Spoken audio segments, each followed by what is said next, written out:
சற்று முன் வெளியான தகவல் ரேஷன் அடைதலுக்கு முக்கியமான தகவல் வெளியுள்ளது. அது என்ன சொல்ல பார்க்க போகிறோம். நீங்கள் நம்ம சேனல் சப்ஸ்கிரைப் பண்ணாமல் இருந்தீங்கன்னா மறக்காமல் லைக் பண்ணிக்கோங்க, சப்ஸ்கிரைப் பண்ணிக்கோங்க. வாங்க வீடியோக்குள்ள போகலாம். தமிழகத்தில் நியாய விலை கடைகளில் உணவுப் பொருட்களை வாங்குவதற்கான ஸ்மார்ட் குடும்ப அட்டைகள் கோரி விண்ணப்பித்த 3 லட்சம் பேருக்கு எப்போது அட்டை வழங்கப்படும் என்பது குறித்து அமைச்சர் சக்கரபாணி அறிவித்துள்ளார். அதாவது ஆதாருடன் அடுத்தபடியான மிக முக்கியமான ஆவணமான குடும்ப அட்டைகளை வழங்குவதில் தமிழக அரசின் சார்பில் செய்யப்படும் காலதாமதம் கடுமையாக கண்டிக்கத்தக்கது என பாமக நிறுவனர் ராமதாஸ் கூறியிருந்தார். அவருக்கு சக்கரபாணி பதில் அளித்துள்ளார்.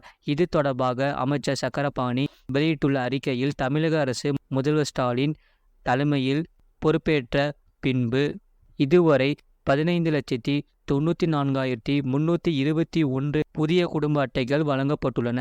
தமிழ்நாடு அரசால் செயல்படுத்தப்பட்டு வரும் கலைஞர் மகளிர் உரிமை தொகை திட்டத்திற்கான பயனாளிகள் குடும்ப அட்டையை அடிப்படையாக கொண்டு கணக்கெடுக்கப்பட்டதால் குடும்ப அட்டைகளின் எண்ணிக்கை மாறுபடாமல் பராமரிக்கப்பட்டதை அடுத்து ஜூலை 6ஆம் தேதி முதல் புதிய குடும்ப அட்டைகள் விண்ணப்பத்துக்கு ஒப்புதல் அளிக்கும் பணியும் ஏற்கனவே அச்சடிக்கும் நிலையிலிருந்த குடும்ப அட்டைகள் அச்சடிக்கும் பணியும் தற்காலிகமாக நிறுத்தி வைக்கப்பட்டன. ஆனாலும் மிஜான் புயல் பாதிக்கப்பட்ட சென்னை, திருவள்ளூர், செங்கல்பட்டு மற்றும் காஞ்சிபுரம் ஆகிய மாவட்டங்களில் 17,197 குடும்ப அட்டைகள் 2023 டிசம்பர் மாதத்தில் அச்சடிக்கப்பட்டு வழங்கப்பட்டன. அதேபோன்று வெள்ளம் பாதிக்கப்பட்ட திருநெல்வேலி, தென்காசி, தூத்துக்குடி மற்றும் கன்னியாகுமரி மாவட்டங்களில் 10,380 குடும்ப அட்டைகள் 2023 டிசம்பர் மாதத்தில் அச்சடிக்கப்பட்டு வழங்கப்பட்டன. 2024 மார்ச் மாதத்தில் 45,509 குடும்ப அட்டைகள் அச்சடிக்கப்பட்டு வழங்கப்பட்டன. இடையில் நாடாளுமன்ற தேர்தல் நடைமுறைகளின் காரணமாக விண்ணப்பங்களை சரிபார்த்தல் மற்றும் ஆய்வு செய்யும் பணி மேற்கொள்ள இயலாத சூழ்நிலை நிலவியதால் தேர்தல் முடிந்த பின் கள விசாரணை மற்றும் விண்ணப்ப விவரங்கள் சரிபார்க்கும் பணி முடுக்கி வைக்கப்பட்டன.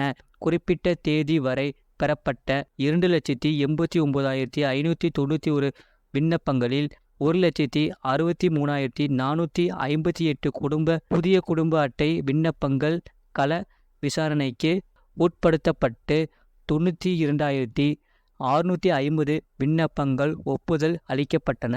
ஒப்புதல் அளிக்கப்பட்ட 24,657 விண்ணப்பங்களுக்கு புதிய குடும்ப அட்டைகள் அச்சிட்டு வழங்கப்பட்டுள்ளன. ஒப்புதல் அளிக்கப்பட்ட இதர விண்ணப்பங்களுக்கும் புதிய மின்னணு குடும்ப அட்டைகள் அச்சிடப்பட்டு வருகின்றன. மீதமுள்ள விண்ணப்பதாரர்களுக்கும் தொடர்ந்து கள விசாரணையும் விண்ணப்பங்கள் சரிபார்க்கும் பணியும் விரைந்து நடந்து வருகின்றன.